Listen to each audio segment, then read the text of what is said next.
Lundi 1er juin 2020, chers internautes, bienvenue à cette nouvelle édition de la revue de presse sur JDC+ TV, jour de rentrée scolaire et académique au Cameroun, relayé par certains tabloïds, à l'instar de Cameroun Tribune.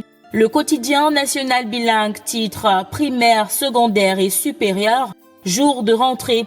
Après plus de 2 mois d'interruption à cause de la pandémie du coronavirus, les cours reprennent ce jour. Le journal souligne que dans le primaire, seuls les élèves du CM2 et de classique sont concernés. Dans le secondaire, on accueillera d'abord les classes de terminale et d'upper seat, tandis que dans le supérieur, tous les étudiants sont attendus. Le Premier ministre chef du gouvernement, Joseph Diangoutè, et les ministres en charge du secteur éducatif ont multiplié les appels en direction de l'ensemble de la communauté éducative pour le respect des mesures barrières en vue de limiter les risques de contamination.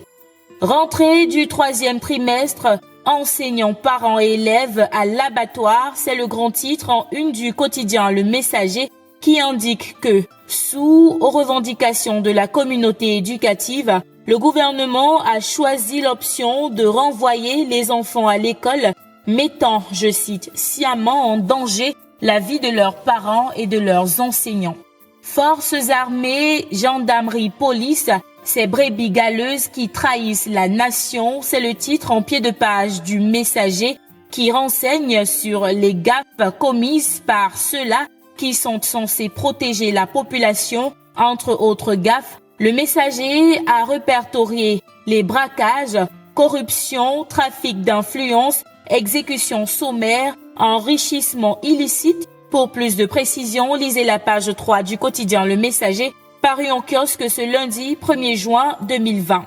Le quotidien Mutation nous téléporte du côté de Minkan, c'est à Ebolva, dans le sud de Cameroun, à la découverte d'un dur à cuire, Sa Majesté Calvin Bambin, le chef traditionnel qui a boudé le don présidentiel anti-Covid-19 dans cette région du pays face au préfet de l'Anvila.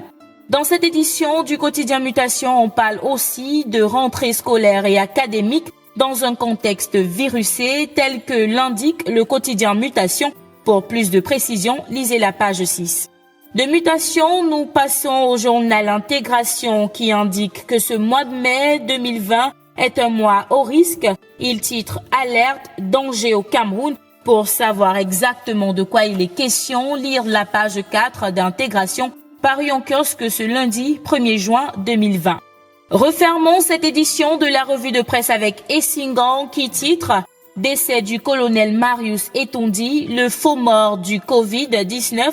Le journal souligne que le certificat de genre de mort du défunt médecin personnel du chef de l'État ainsi que certaines indiscrétions anéantissent la thèse d'un décès des suites du Covid-19 énoncée par le ministère de la Santé. Essingan annonce que suite aux graves manipulations constatées, des tests généralisés au Covid-19 sont en cours en ce moment à la présidence de la République dans le cadre d'une enquête commandée par le chef de l'État. Voilà donc qui vient mettre un terme à cette édition de la revue de presse sur JDC+ TV. Merci d'avoir regardé. N'oubliez surtout pas d'observer les mesures barrières édictées par le gouvernement et l'Organisation mondiale de la santé contre la Covid-19 et portez-vous bien.